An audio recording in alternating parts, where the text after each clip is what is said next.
Hi everyone, my name's Amanda, this is Nikki, and we're matching today, accidentally. So we're coming to you with a topic that we've talked a lot about, the divine feminine.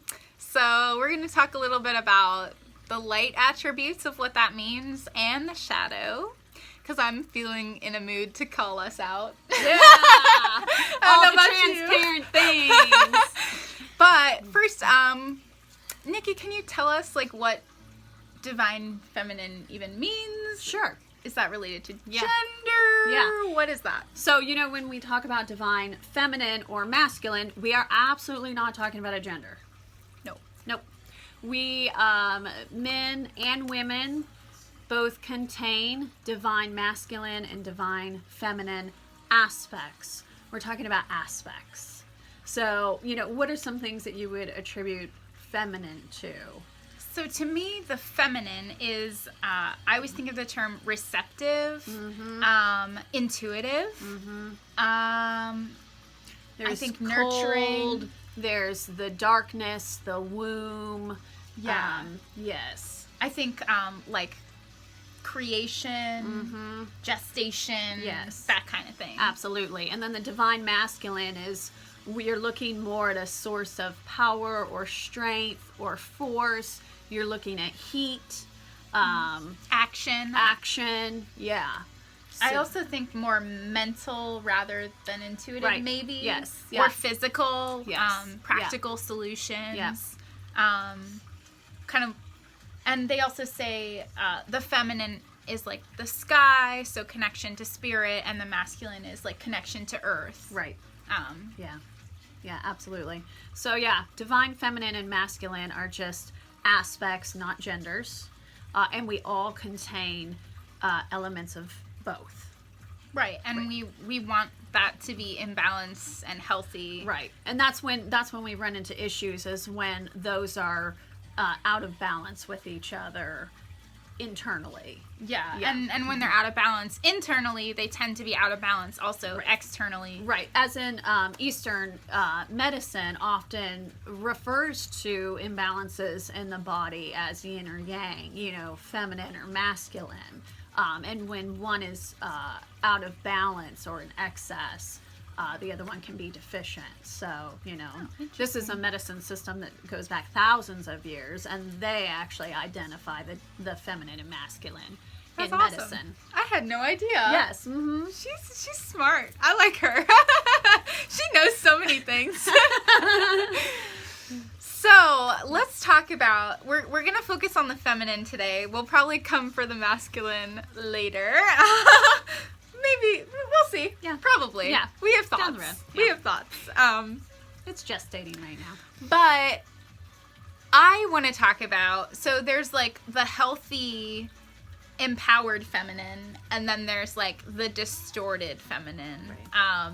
And we can go into some examples of both, but like what would be your definition of like a healthy feminine aspect? To me, healthy feminine aspect is truly being in touch with our intuition, the nurturing aspect of us, but without being a victim. It's very easy for women to flip that emotional context into victimhood. Yeah.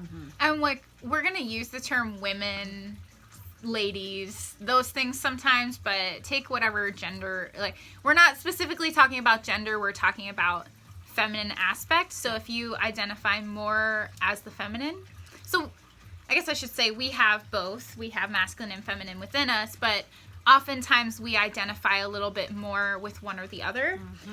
We both identify as feminine.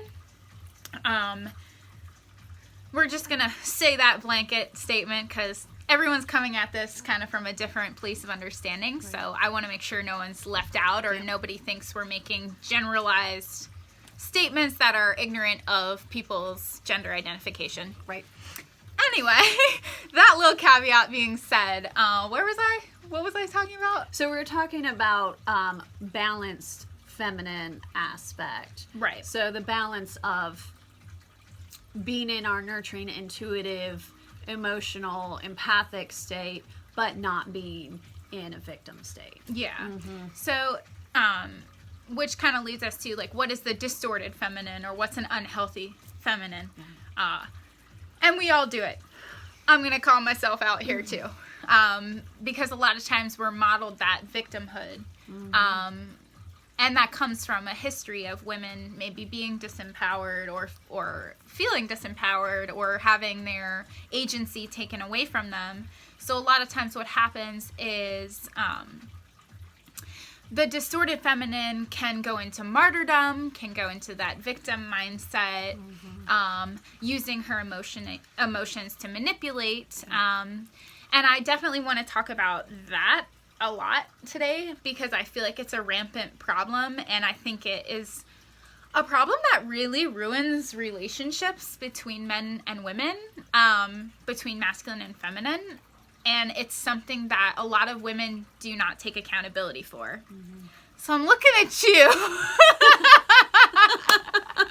She's on fire. But I'm also looking at me, because this is something I learned. I mean, I had that modeled all for me growing up. This idea that, you know, the woman is this long-suffering martyr who does everything for everyone, and the man sitting on the couch watching TV not contributing, it must be his fault. And to me, the distorted feminine really can be boiled down to believing that you're disempowered. Right. And actually cultivating a disempowered movie from the outside, so, I do all the work, I do all the work around here, no one helps me, or, I'm the emotional one in the relationship, I'm not receiving any emotional content back. Yeah. Some of that, although it begins from a root, usually wound, becomes exaggerated and put on as a mask or a play or a way to receive attention in a negative way. Yeah, and I think we all know that person who they say they do everything. Did they ever ask for anyone's help? They say my partner doesn't cater to my emotions. Did you ever express to your partner what you need from them?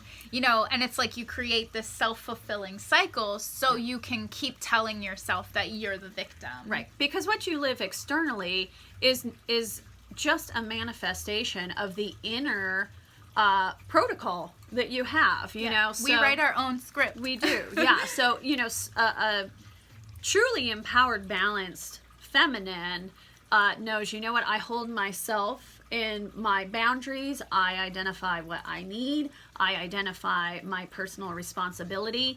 And then as I move out from there into my outer relationships, it's very clear in a kind but firm way. These are my, not expectations, but this is how I'm looking to interact with those around me. Right. Yeah. And I think what we see a lot is either the woman who, because of her wounds, takes on the victim, I'm the doormat that gets walked on. Right. Or goes the total opposite and is overly forceful and overly masculine in the way she behaves. Yeah. And I think there's something in the middle that to me is like the empowered feminine. Yes. Is someone who can, exactly what you said, state their needs, but also allow for other people's needs. Exactly. And I guess something that I've had to really soul search about in my own programming and in the things that I've seen and come from is, that I guess we blame men a lot,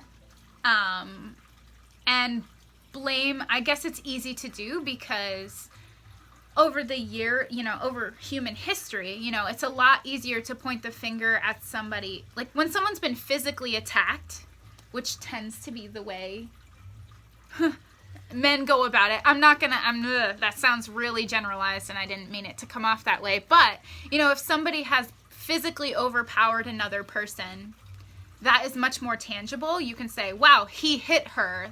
That's not okay. Right. But emotional manipulation doesn't have a physical trademark. Yeah, it's you don't much less see it. Tangible. And usually it has much more of a psychological or emotional impact that comes out way later. Yeah. Because when we've been traumatized emotionally, we stuff it down so we can cope in that situation. And then it comes out later, and usually comes out later on the person or partner that did not cause the initial trauma.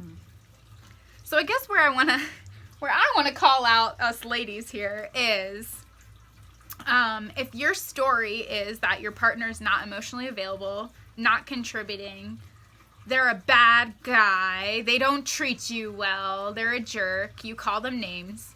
If that's like your thing, I would say, look in the mirror and say, why do I allow that if I feel that way?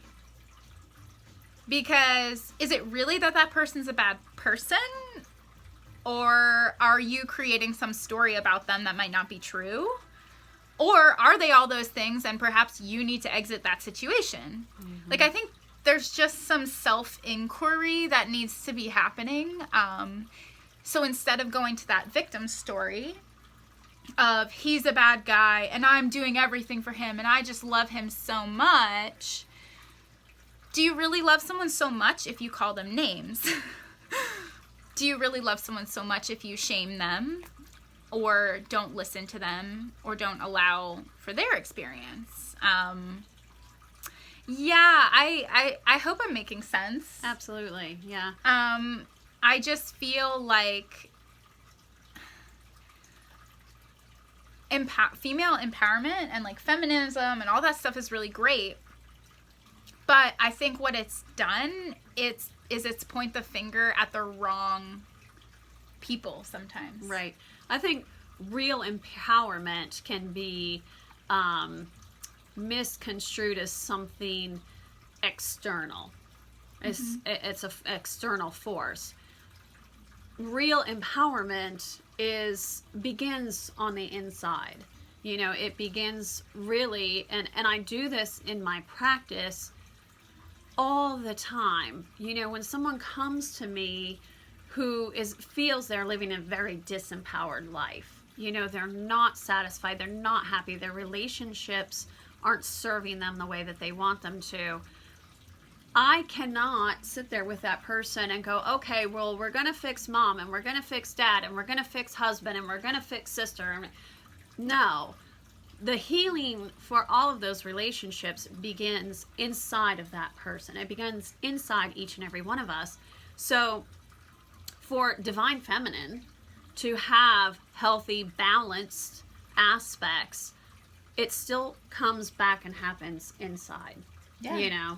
Yeah. And transparency with wounds and mindsets, all of that has to happen here first. Yeah, and I think the next phase of healing, kind of as a collective, for us is to, sure, we've taken back some of our power and we've called out, like, I'm not saying that some of the stuff that's happened is okay. I'm just saying, don't bleed on the wrong person, I guess is what I'm saying, because I feel like I've seen a lot of really sensitive, like, truly divine masculine men, like men who really want to show up. I've seen them almost be flogged by their partners when they're not the people doing the harm. Right. And so if there's somebody who is doing harm, absolutely call that out and bring it to the forefront. But in our own pain, we can't wound the people who are trying to help us, right, or who are trying to show up for us as a divine masculine, as an empowered man. And I mean, I actually, this is maybe going into different territory, but like, I actually believe that it is a lot harder for a man to be an awakened, empowered being in this world, in this, system we have, than it is for the divine feminine to find a tribe and feel empowered. We can have this conversation. Right. Yeah. We can talk about our feelings. There's more men out there doing that work, but I think we underestimate the struggle that's going on the other side of things. Mm-hmm. Yeah. If your partner's emotionally closed off, have you gotten curious and tried to figure out why? Or do you shut them down when they say they're unhappy? That when people have been shut down enough times, it's a lot more difficult to rebuild trust than it is to just be open in the first place. Right. Definitely. Yeah. I mean, and then I feel like a lot of times I guess, I don't know. I'm like, where do I want to go with this? Do I want to get into generational trauma and like how we hand down Right. stories and pain? Do we want, because that is part of it too, is right. like we have to look at our story, but not just our story, our right. lineage, yeah. our, like, what we've come from. Yeah. And I think a lot of the women, the feminine that we come from, in their pursuit of, I guess, autonomy, it's almost like they've taken the reins on everything. And then they wonder why their partner can't show up. It's like, right. there's no place for them. Right. I see a lot of discussion amongst New Age circles about how we're coming into the age of the divine feminine. And honestly, I kind of cringe a little bit at that. I think we need to be coming into a phase of balance between the divine masculine and the divine feminine. But God forbid we switch all the way to the divine feminine, then we're just imbalanced in the other direction. Yeah. And I just will never see that as being a healthy state of living, of consciousness. Yeah. Right. Well, and I think you see a lot, and then it's like calling each other goddess. Like, oh, she's a goddess, she's a queen, she's a blah, blah, blah. Mm-hmm. That's awesome. But I feel like those same people would feel uncomfortable calling their partner a god, a right. paramour, Yeah. And they should be able to be equally empowered. Right. Yeah. We should see the divine in each other. Right. Both ways. Yeah, you don't become empowered by putting another system or group down. Yeah. Yeah, and it's interesting. I think, let's go here. Why not? I'm like, what do I want to say? Let's go here. Recently a comment was made to me. I'm interested to hear what you think about this. This is off the fly. We'll see what happens. Recently somebody said to me, well, for example, if a woman has, like, multiple sexual partners or becomes, like, sexually more free, that's considered empowerment. Right. But if a man does the same thing, that's considered, like, gross, or him being a pig, or, like... Mm-hmm. And, I mean, I was like, I never really thought about it that way. Yeah. I don't know that... I guess there's a fine line between what sexual freedom means to me. Yeah.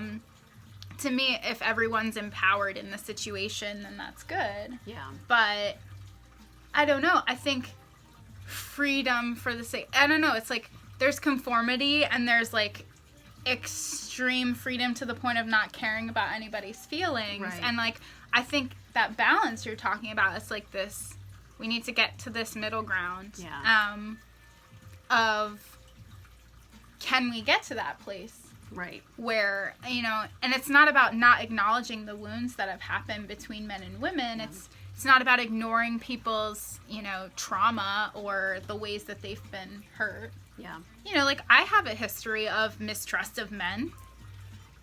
That was partially learned, though. Yeah. I guess that's what I realized it's not actually, I have never been physically, okay, I was grabbed in public one time by a scary man, but I've never been like physically assaulted or anything like that. But I always had a really bad mistrust of men. Mm-hmm. And I realize now a lot of that was the verbiage and the way men were talked about while I was growing up. Yeah. I was taught to be afraid of them. Mm-hmm. By women. Guys, you say you want these amazing men to show up. Where are they? Well, you're speaking the opposite into existence. Right. So, like, how do we shift that? Yeah. Like, I think both sides can be shamed for their choices. I think both sides can be empowered. And again, we always have to bring it back to personal responsibility. You know, it's on each one of us, especially as I'm a parent. I'm raising a, male and a female. yeah. And I don't raise either one of them differently from the other. They're both honored and respected for their feelings. They're both taught to honor and respect others' feelings. There's no distinction between Yeah. the two. They're both taught self-transparency. So I think there's been this massive tug of war going on, and it has to do with power. Yeah. It really has to do with power. Yeah. Like who's got the power ball, And until we shift that to respect and honor, there's going to be this constant power struggle, you know? Yeah. I just feel like in the last few years, I've really had to view myself as a woman in a totally different way. Yeah. And getting honest about those things that just, it doesn't sit well with me anymore. Yeah. I think we were all raised with, a particular, not that our parents didn't do the best with what they were given, because I think every set of parents tries the best as they can. But we are raised with generational ideas depending on the society or religion that our parents were raised in, how their parents were raised. And there was definitely a sense of, that's men, or even, that's women, that's just, they're just emotional, or, they're just guys, they just want to, have sex and work, and that's all they're, whatever. Yeah. So it's breaking that on an individual basis, and recognizing where that conditioning has been inside of me, and go, okay, wait a second, there is an emotional creature under here. He just wasn't raised with access to that, and so how can I connect to that, and I think where we start crucifying people is when they're not perfect or adept at something like we are. Like, we're more in touch with our emotions. Yeah. Guys are raised not to be. So it's very easy to just, he's not even trying. Totally crucify him for it. Well, he may not be as adept as I am about it, but if I'm looking closely enough, he's trying. Yeah. There is a connection that can be made. And if you build on the positive, you're more likely to get more of that back. Yeah. If you constantly harp on the negative, though, when is that ever going to come through? That's what's going to be built on, is the negative interaction. Absolutely. So, yeah. Yeah, and I think it's like the same core wounds tend to manifest in opposing ways. Yeah. From the feminine to the masculine. Yeah. So, like, they're going to express it in a different way. Yeah. One thing I think, though, a term came to my mind while you were talking, and that's the term holding space. Mm-hmm. And I feel like the feminine aspect of everyone, like, that's the aspect that's good at holding space. Mm-hmm. Like, this idea that I am a receptive container for what you bring to the table. Yeah. And that's, to me, that means unconditional room to be who that person is with you and feel safe. That's allowing space with no judgment. You're not going to judge what's opened up in that space. Yeah. And I think we're not super taught to do that. And I think also when there's argument or discord or when we're not agreeing, it's hard to get into that container of holding space for each other and hearing what the other person has to say. Yeah. And I do think in a lot of ways our feminine aspect, that's when that part of us is called to the table the most. I think for those that have more feminine aspect, regardless of the gender, I think those with more feminine aspect feel more adept at holding space. However, I would never say that women hold space better than men. Never. Because I find that, okay, you want to have these emotional discussions, but then you're judging what's being said left and right. Ooh. Well, that's not holding space. Say it. You know, that's kind of like inviting somebody to a picnic and then shooting them with an arrow in the back. Like, no. Yes. So, thank you. You know, yes. Do we start the process of holding space more? Maybe. Do we finish it properly? Most of the time, no. I'll take responsibility for that too. Yeah.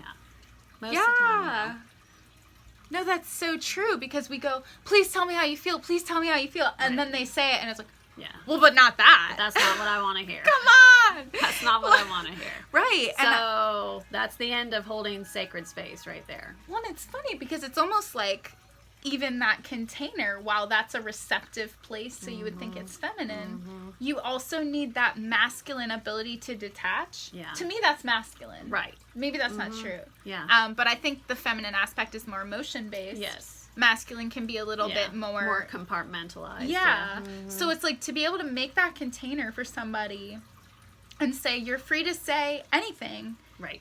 Even if it's not what I want to hear. Yeah. It's can we meet the truth? Yeah. Regardless of what that truth is. For me, that starts with unconditionality. Right. And I think a lot of spiritual practice preaches unconditionality, doesn't always fulfill it very well. Right. Well, it's really hard because we are having a human experience, so we can't separate out our emotions. You know, when you create an unconditional space and you're saying, okay, I'm going to hold this sacred space for you. I'm willing to hear all of your truths. That's why it's called a spiritual fucking practice. Because it takes practice to allow that space to hear those truths. And then you are going to have an emotional reaction to it. There's no way not to. Yeah. So the practice part comes in, okay, wow, I'm hearing this. I'm really feeling a lot of emotion rise from this, but I'm going to sit with it. I'm just going to sit with it. I'm going to honor them. I'm going to honor me. And I'm sorry, feminine or masculine, neither side is adept at this. This is a person by person basis. That is so true. You know? Neither side has advantages in that process. Yeah. I just think so few people are even trying to relate that way. That's highest love way. I mean, that's highest love way. And, you know, a lot of our great spiritual leaders that have gone on before us tried to get that message across. Yeah. And it's been diluted and all kinds of crap has happened with it. But ultimately, that's what it was. To live in highest love for another, hold space, and we all do this for each other because at some point our emotions are going to get involved. So we all help each other out. We're all in service to each other, you know, but there's not this reaction and this judgment and this power struggle in that. And I think part of the power struggle is in hoping that that other person will be perfect or respond in the way we want. Right. And to me, I don't know about you, but my deepest relationships, that has come about because I've felt able to be so completely imperfect, a mess in front of those people. And they were like, I love you anyway. Right. I love every part of what you are. Yeah. You're not required to be perfect. You're not even required to show up as your best self for me. Right.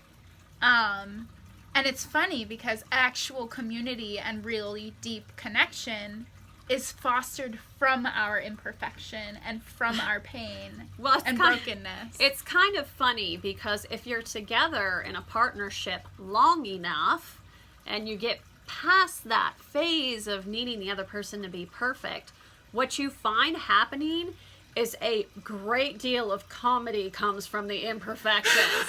That other partner knows what's coming. They're like, oh, yeah, they're going to crash and burn right now. I see it. And they're like, they love watching the show. They're like, oh my God, that thing's happening. And they're laughing, but they're not laughing at you. They're like, oh my gosh, I love you so much in your imperfections. You crack me up. I'm here for you. That's awesome. I'm here for you right now. You're crashing and burning, man, and I'm here for you. Aww. You know? Yeah. Yeah. Oh, that's awesome. Yeah. I love that perspective. Yeah. No, but it's so true because I think a lot of the unhealthy dynamic is in, at least that I've seen personally, is like it's in the feminine wanting the masculine to be a certain way and them taking that as I need to strive for perfection or she won't love me still. Right. And then it's like, well, I'm never going to live up to that. So then there's self-sabotage comes in. Yes. Because I'm never going to live up to her unrealistic expectation. Pared down as simply as I can, the feminine has some very specific wounding that revolves around make me feel secure. Right? Make me feel secure. You can expect a partner to try to meet that. They never are going to be able to meet that. That security or lack of security comes from wounds and mindsets the feminine has to heal on her own. Do you hear that, ladies? Right. Ain't nobody rescuing you but you. No one's coming to rescue you. All of that craziness, when we get crazy, that's happening in here. That's happening in here. Called out. You have got to heal your own shit. You have got to calm your own shit. Your partner is there as like your backup person. They are not there to fix all of this in here, though. Right. Well, because I think what happens a lot with feminine is because she's not willing to look at that mirror. Right. She's like, well, I'm going to fix him instead. That's another I can fix dynamic. him. That's another dynamic that happens. I'm not willing to look at my darkness or my shadow, but if I fix him, and the message you're sending him is, I'm perfect and glorious and great as I am. I'm not broken. I don't need any healing. Yeah.